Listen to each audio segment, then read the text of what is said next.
Arthur Layford died after a collision with another vehicle on the A49. Hello every one and welcome back. ഞാനിപ്പോൾ പറയുന്നത് just ഒന്ന് imagine ചെയ്യുക. നിങ്ങളുടെ stressful ആയിട്ടുള്ള ലൈഫിൽ നിന്ന് ഒരു ബ്രേക്ക് എടുക്കാൻ ഒരു വെക്കേഷൻ ട്രിപ്പ് പോകുകയാണ്. ആ ട്രിപ്പിൽ ബെസ്റ്റ് ഫ്രണ്ടോ അല്ലെങ്കിൽ നിങ്ങളുടെ സോൾമേറ്റോ കൂടെയുണ്ട്. പക്ഷെ പെട്ടെന്ന് ആ ട്രിപ്പിനിടയിൽ അവരെ കാണാതാവുകയാണ്. അവർ കണ്ടെത്തും മുന്നേ തന്നെ ഒരു ട്രാജിക് ആയ സംഭവം നടന്നു കഴിയും. ആ ടൈം നിങ്ങളുടെ മെന്റൽ സ്റ്റാറ്റസ് എങ്ങനെയായിരിക്കും എന്ന് കമന്റ് ചെയ്യുക. സോ ഈ സെയിം സിറ്റുവേഷൻ ഈ സ്റ്റോറിയുടെ ഹീറോയിനും സംഭവിക്കുകയാണ്. ലാസ്റ്റ് ഹീറോയിന്റെ ബോയ് ഫ്രണ്ടിനെ കണ്ടുപിടിച്ചോ അവസാനം ഹീറോയിൻ എന്ന് സംഭവിച്ചെല്ലാം സ്റ്റോറി കണ്ട് മനസ്സിലാക്കുക. സോ സ്കിപ്പ് ചെയ്യാതെ കാണുക. വീഡിയോ അവസാനം നിങ്ങൾ വിചാരിക്കാത്ത ഒരു ട്വിസ്റ്റും ഉണ്ട്. So let get started. പക്ഷെ അതിന് മുന്നേറ്റ് ചാനൽ ഇതുവരെ സബ്സ്ക്രൈബ് ചെയ്യാതെ സബ്സ്ക്രൈബ് ചെയ്യുക. കൂടെ വരുന്ന ബെല്ലൈക്കൺ എനേബിൾ ചെയ്യുക.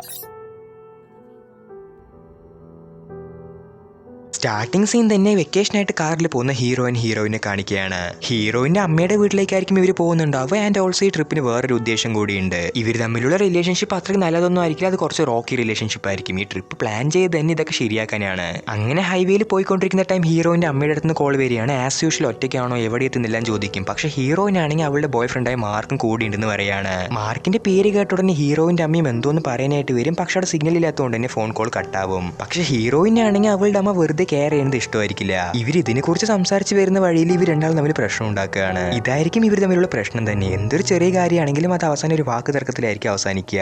അതിനുശേഷം ഇവർ തമ്മിലുള്ള കാര്യങ്ങളെല്ലാം സംസാരിച്ച് ഒരു വിധത്തിൽ സമാധാനമായിട്ട് ഡ്രൈവ് കണ്ടിന്യൂ ചെയ്യും. അതേസമയം ഇവർ പോകുന്ന ഹൈവേയുടെ സൈഡായിട്ട് ഒരാൾക്ക് വേണ്ടി ഫ്ലവേഴ്സ് എല്ലാം വെച്ചിരിക്കുകയാണ്. ഈ ഫ്രെയിം നന്നായിട്ടൊന്ന് നോട്ട് ചെയ്യുക. ലോങ് ഡ്രൈവ് ആയതുകൊണ്ട് തന്നെ ഇടയിൽ ഒരു ഗ്യാസ് സ്റ്റേഷനിൽ നിർത്തിയിട്ട് ഇവർക്ക് വേണ്ട സാധനങ്ങളെല്ലാം വാങ്ങുകയാണ്. മാർക്ക് കാറിലായിരിക്കും ഉണ്ടാവുക. അവിടുന്ന് പോകാൻ നിൽക്കുന്ന ടൈം അവിടെയുള്ള ക്യാഷ്യർ ആണെങ്കിൽ ബെത്തിനോട് ഒരു കാർ ക്രാഷിനെ കുറിച്ച് പറയുകയാണ്. എന്നിട്ട് ഇവളിനോട് സോറി ചോദിച്ച് ഇവളിന്ന് കംഫേർട്ട് ചെയ്യും. പക്ഷെ ബെത്തിനാണെങ്കിൽ ഒന്നും മനസ്സിലാവില്ല. ഒരു വിയേഡായ ഫീലിങ്ങോട് കൂടി തന്നെ ഇവർ ആ വീട്ടിലേക്ക് എത്തും. എന്നാൽ ഇവളുടെ വീട്ടിലും ഒരാൾ പോലും ഇല്ല. ഫുള്ളായിട്ട് സൈലൻസ് ആണ്. ഇവളുടെ അമ്മനെയും കാണാനില്ല.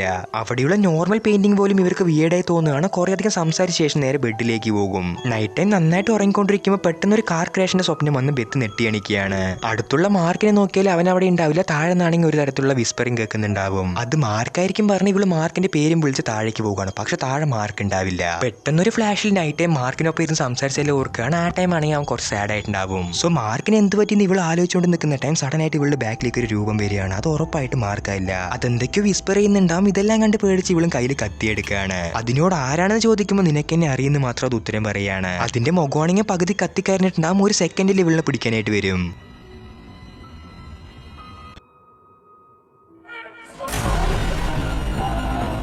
പക്ഷെ ഡോർ ആണെങ്കിൽ സ്റ്റക്ക് ആയിട്ടുണ്ടാകും. ഒരു വിധത്തിൽ അത് ഓപ്പൺ ചെയ്ത് വെളിയിലേക്ക് ഇവൾ ഓടും. പെട്ടെന്ന് ബെത്ത് പറഞ്ഞ ഒരാൾ വിളിക്കുകയാണ്. ഇവളും ഇവളുടെ കയ്യിലുള്ള കത്തി കൊണ്ട് തീരുന്നതും ആ കത്തി അവരുടെ വയറ്റിലേക്ക് ഒത്തും. അവിടെ വന്നതാണെങ്കിൽ ഹീറോയിന്റെ അമ്മയായിരിക്കും. ഹീറോയിനാണെങ്കിൽ ഇത് വേണം വെച്ചായിരിക്കില്ല ചെയ്തിട്ടുണ്ടാവുക. അമ്മയുടെ അടുത്തിരുന്ന് ഇവൾ കരഞ്ഞുകൊണ്ടിരിക്കുമ്പോൾ നമ്മൾക്ക് കുറച്ച് ഫ്ലാഷ് കട്ട് കാണിക്കുകയാണ്. കുറച്ച് മാസങ്ങൾക്ക് മുന്നേ ബെത്തും അവളുടെ ബോയ് ഫ്രണ്ടും കാറിൽ വരുന്ന ടൈം ഓപ്പോസിറ്റ് വന്ന കാറുമായിട്ട് ക്രാഷ് ആയിട്ടുണ്ടാവും. ആ കാർ ക്രാഷ് ആയിരിക്കും ഇവൾക്ക് സ്വപ്നമായിട്ട് വന്നിട്ടുണ്ടാവുക. ആൻഡ് ഇവിടെയുള്ള ഒരു ട്വിസ്റ്റ്, ദിവസം മുഴുവൻ ഇവളുടെ കൂടെ ഉണ്ടായിരുന്ന മാർക്കാണെങ്കിൽ അന്ന് നടന്ന കാർ ക്രാഷിൽ മരിച്ചു പോയിട്ടുണ്ടാവും. ആ കാർ ക്രാഷ് നടന്ന സ്ഥലത്ത് അവന് വേണ്ടിയുള്ള ഫ്ലവേഴ്സ് ആയിരിക്കും ഇവൾ വരുന്ന സമയത്ത് കണ്ടിട്ടുണ്ടാവുക. ആൻഡ് ഈ ട്രിപ്പ് മുഴുവനും മാർക്ക് തന്റെ കൂടെയുള്ളതായിട്ട് ഇവൾ ഹാലുസിനേറ്റ് ചെയ്തായിരിക്കും. ഇതായിരിക്കും ആ ഷോപ്പ് ഓണർ ഇവളെ കംഫേർട്ട് ചെയ്യാനുള്ള കാരണം. ആൻഡ് ആ കറുത്ത രൂപം അത് ഓപ്പോസിറ്റ് കാറിൽ വന്ന ആളായിരിക്കും. ഇവൾ അവിടേക്ക് വരുന്ന മുന്നേ ആയിരിക്കും ട്രീറ്റ്മെന്റ് ഉണ്ടായിരുന്ന അയാൾ മരിച്ചു പോയിട്ടുണ്ടാവുക. ഇവള് വീട്ടിലേക്ക് വരുന്ന ടൈം ഇവളുടെ കാറിൽ പ്ലേ ആവുന്ന റേഡിയോ ന്യൂസ് ഇതായിരിക്കും. ആൻഡ് അയാൾ മരിക്കാനുള്ള കാരണം ഇവളാണെന്ന ഗിൽട്ട് ആയിരിക്കും ഒരു പ്രേതത്തിന്റെ രൂപത്തിൽ ഇവളുടെ മുന്നിൽ വന്നിട്ടുണ്ടാവുക.